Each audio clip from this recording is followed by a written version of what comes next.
Qu'est-ce que le granulomannulaire? Le granulomannulaire ne produit pas seulement des douleurs, mais aussi des démangeaisons et des gènes esthétiques. C'est une maladie rare de la peau dont on ne connaît pas la cause spécifique. Le granulomannulaire est une maladie inflammatoire qui apparaît sur la peau. Son nom est dû à sa caractérisation par des protubérances circulaires, en forme d'anneaux. Ce sont des lésions bombées, de couleur rouge, qui en général disparaissent par elles-mêmes.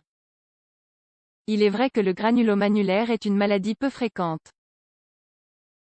Il peut affecter n'importe quelle personne, mais apparaît normalement chez les jeunes vers 10 ans. On ne connaît pas bien ses causes, mais selon les statistiques, cette maladie affecte plus les femmes que les hommes. Cette pathologie ne produit pas de gènes, en général. Cependant, elle est assez visible, et s'avère souvent être un problème esthétique. De plus, certaines personnes expérimentent beaucoup de démangeaisons sur les protubérances. On étudie encore nombre de ces aspects, mais il semblerait qu'elles puissent être liées à certaines infections, et même à des néoplasies.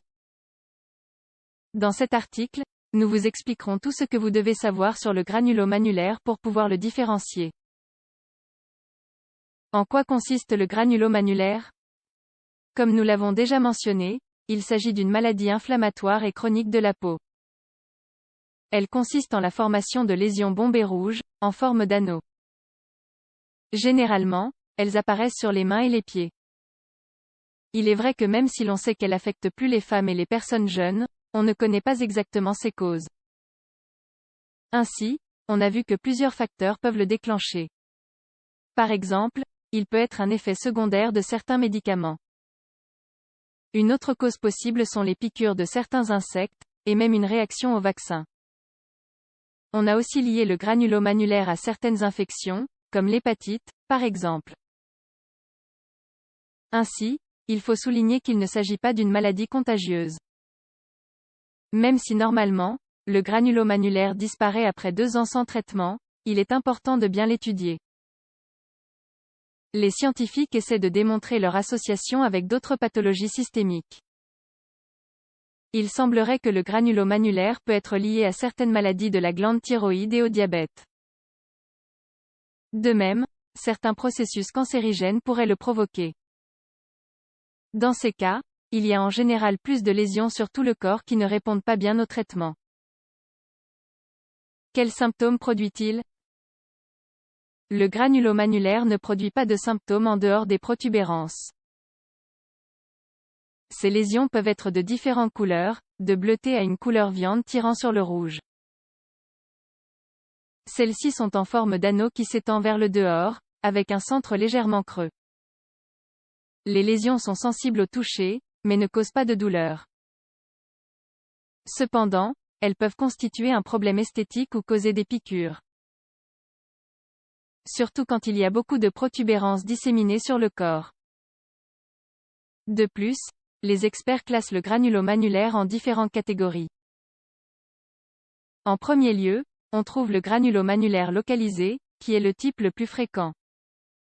Il apparaît en général sur les mains et les pieds, et les lésions peuvent mesurer jusqu'à 5 cm. Il existe aussi le généralisé, qui est celui qui s'étend sur tout le corps. Enfin, on distingue le granulome sous-cutané.